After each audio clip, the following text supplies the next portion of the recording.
Patriots, and welcome back to Mason Cable News. My name is Alexis Whitted. And I'm Kylan Adams. As we're going closer to midterms, how have you been, Kylan? I've been doing pretty well, just trying to make it through. What about yourself? I've been pretty good. I only had one midterm exam, and I really like my classes, so it's going well. That's good. Hurricane Matthew, the most powerful Atlantic tropical storm in almost a decade, reached Cuba on Tuesday after it left a trail of disaster in Haiti. The hurricane hit the island as an intense Category 4 storm with winds of 140 miles per hour. A state of emergency has been initiated in parts of Florida, North Carolina, and Georgia for the impending arrival of Hurricane Matthew. The Georgia Emergency Management and Homeland Security Agency Director Jim Butterworth has said that right now the storm itself is the size of Arizona. Hurricane Matthew should arrive on the southeast United States coast from Florida to the Carolinas this weekend. While it is too early to know for sure, be prepared for a possibility of large storms in the D.C. area. The vice presidential debate wrapped up late last night with CBS News reporter Elaine Quijano as moderator. The Johnson Center hosted another watch party with about 50 to 100 students in attendance. The event included Republican nominee Mike Pence and Democratic nominee Tim Kaine at Longwood University in Farmville, Virginia. The debate seemed fairly tied for both, with a narrow edge to Governor Pence. Some argued that the vice presidential candidates were better relaxed and more suited than their presidential candidate counterparts. Nonetheless, the second presidential debate will occur this Sunday, October 9th at 8 p.m. Central Standard Time at Washington University in St. Louis. Last night, George Mason's Wind Symphony premiered their fall concert at the Center for Performing Arts. Their concert lasted an hour with an American-themed repertoire. Crystal Golden, a vocal studies student at George Mason, honored the victim of the Charleston shooting that occurred in June of 2015. Another highlight included the solo feature of John Kokini and a Tiffany Concerto. Clarinetist Maya Fisher found her first Wind Symphony concert to be a great experience and looks forward to performing in more concerts. We'll be right back after this commercial break with Freshman's Corner.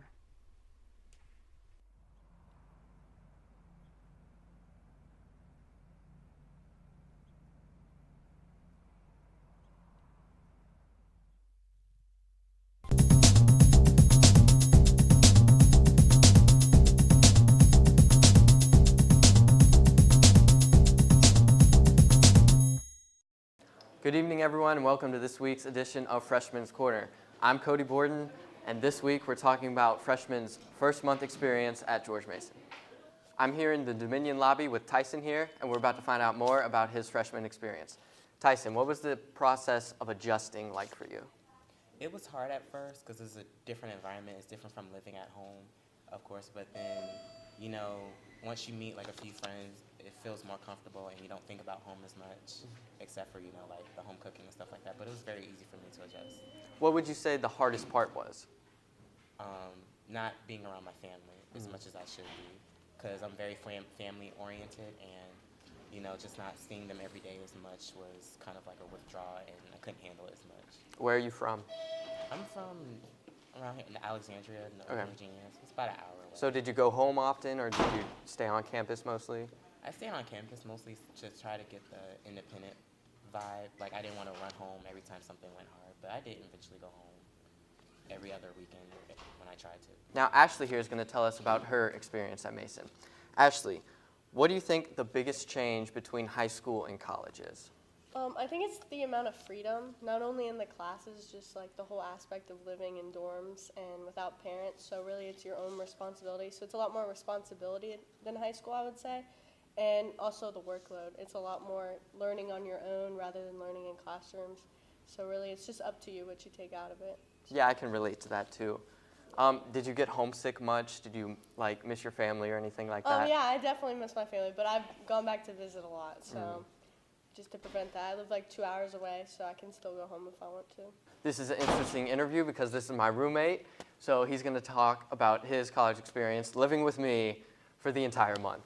Thomas, what was your first month like? It was interesting. A lot of new friends, a lot of finding out what my responsibilities are. What do you think the hardest part of transitioning from high school to college is? Probably the teachers. Like, some of them aren't all that too great, and some of them are awesome. But also, you have to figure out what your homework is, look at the syllabus often to make sure you get all your assignments in on time, stuff like that. What do you think the best part has been? The freedom.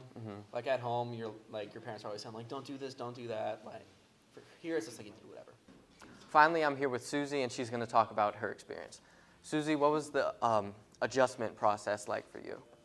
Well, for me, it was pretty easy because, like, I don't have problems being in new environments, and I thought it was fun and interesting because, like, I like to socialize, so I went out and met a lot of people and stuff, and that was, like, what helped me mainly in being accustomed.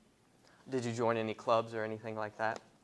No, but I think I might do it, like, next semester because, like, this semester I want to focus mainly on, like, my classes and getting good grades, you know? Yeah, I understand.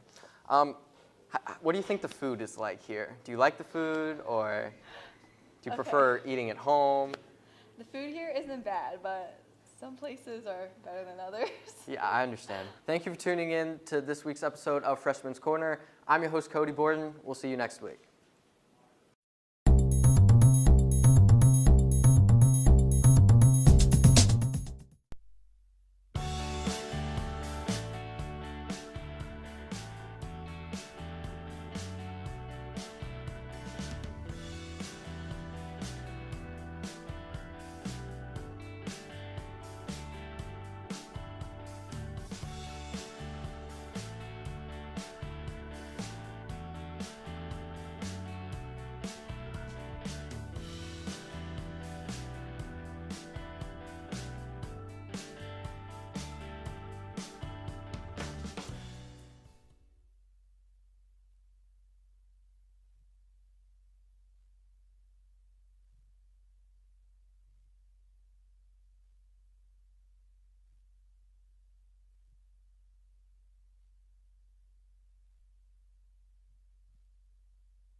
Welcome to a special edition of the First Take. You will read. Jonah, it was a pleasure having you on the show today. Appreciate it. I'm Ben Simpson on the phone today. We have How are you doing today, Drew? I mean, your baseball. Kind of what made you decide to write a book about them?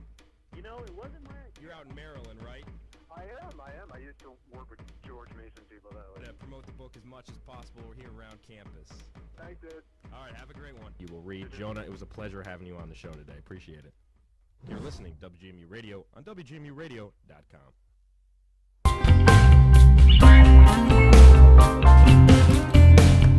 Hello everyone, I'm Zach Hamilton here with Behind the PhD on the Mason Cable Network, the show where you get to learn more about your professors before you take their classes. Let's go on to today's interview.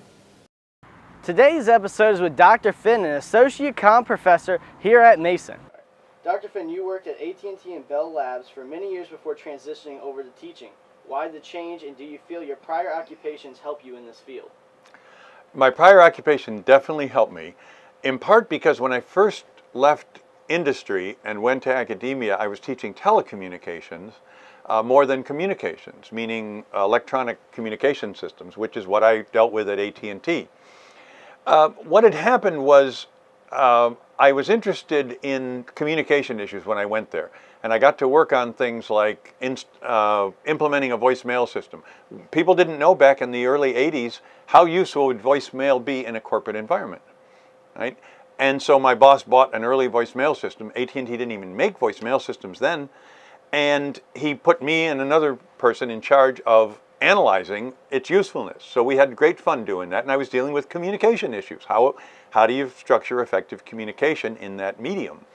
Then I went to Bell Laboratories, and I did human factors design for a lot of our screen interfaces, but also voicemail auditory interfaces. That was fun.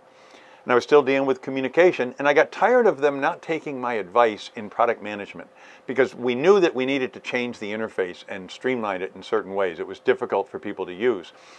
And yet every time the budget cycle came around, they kicked the user interface improvements off the list and went for new features. So I was frustrated, and I was talking to my boss, and he said, well, why don't you go to product management? They've got 2 openings up there. So I applied, and myself and another friend moved into product management, and now we're in charge of deciding what goes in the next release.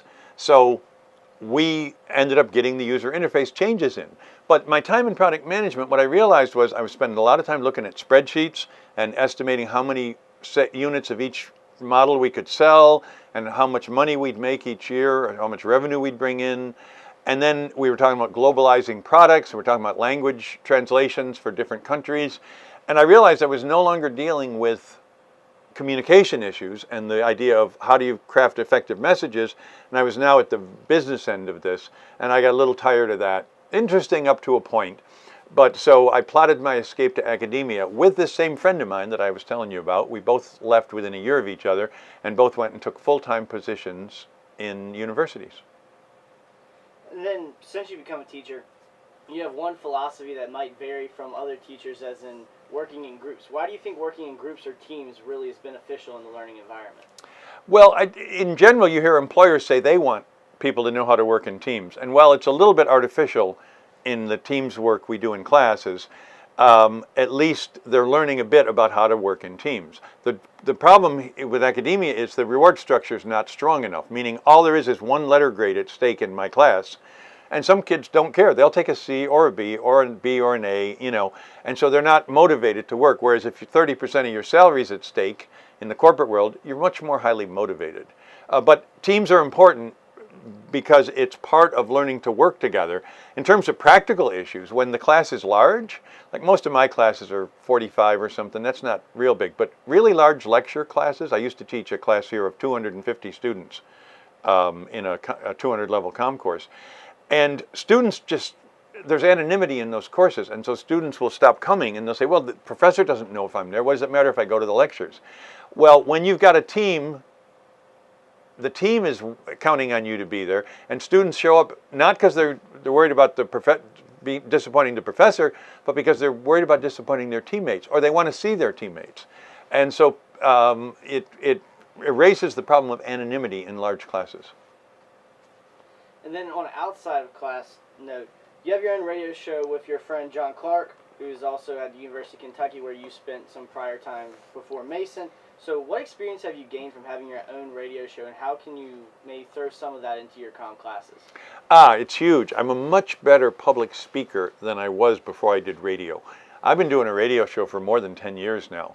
And at one point I was doing 3 hours once a week. And the very first time I did a show and faced an open microphone, but no feedback from anybody, right? Because the audience, I mean, you have to carry on the entire conversation yourself. That was a humbling experience because I wasn't very good at it.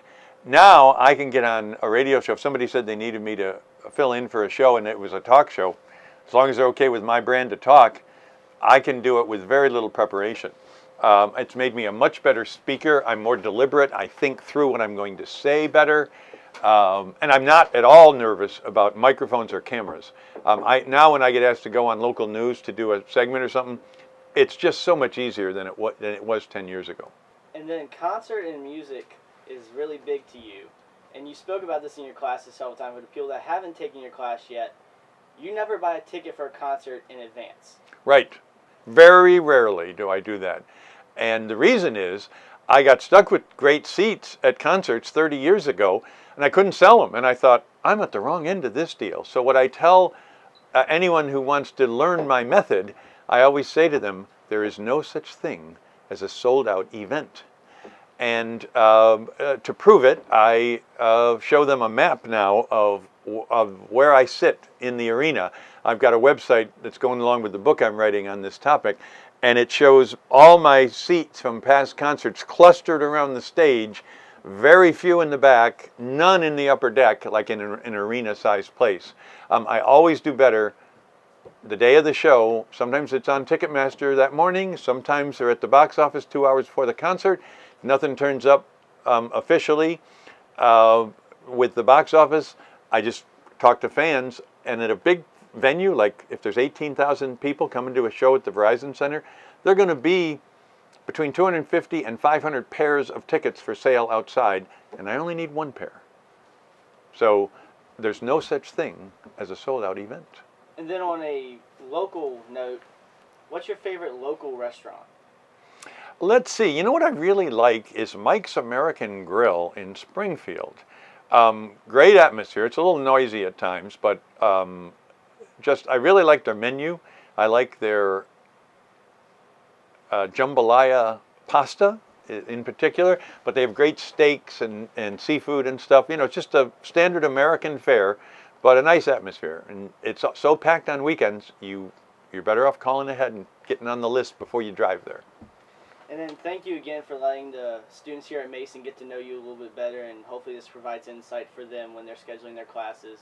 And of course, they're going to want to take yours to learn more about concerts and the column. Good plan.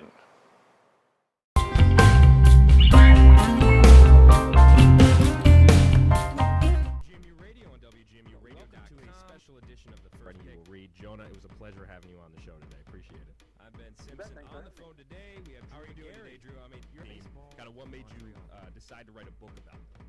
You know, it wasn't my... You're out in Maryland, right? I am. I used to work with George Mason people that way. Promote the book as much as possible. We're here around campus. Thanks, dude. All right, have a great one. You will read. Jonah, it was a pleasure having you on the show today. Appreciate it. You're listening to WGMU Radio on WGMUradio.com.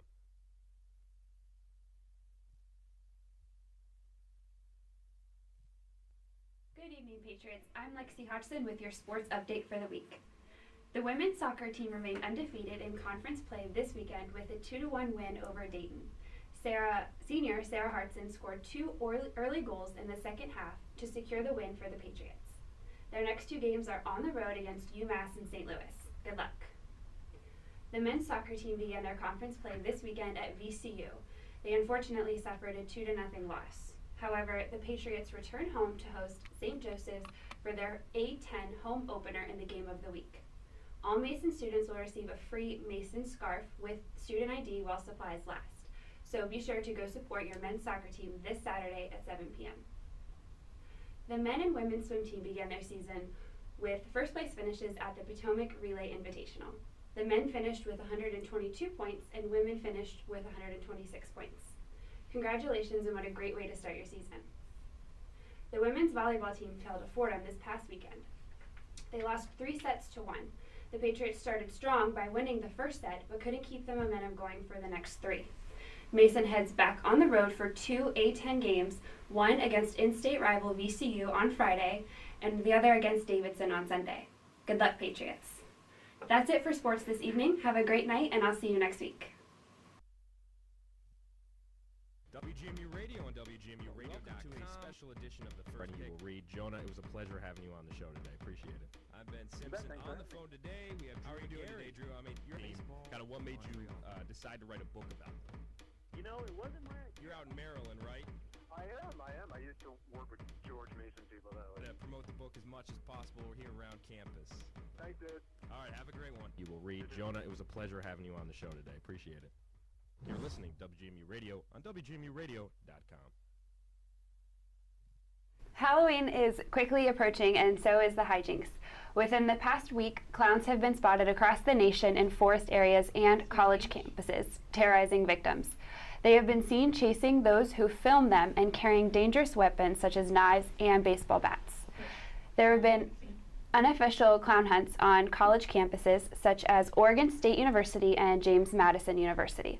There has not been a set way to deal with the situation as it has grown widespread just within the last week. Whether or not it's a Halloween prank, what do you think we should do about the situation? You know, it's amazing that we're having a clown problem in America.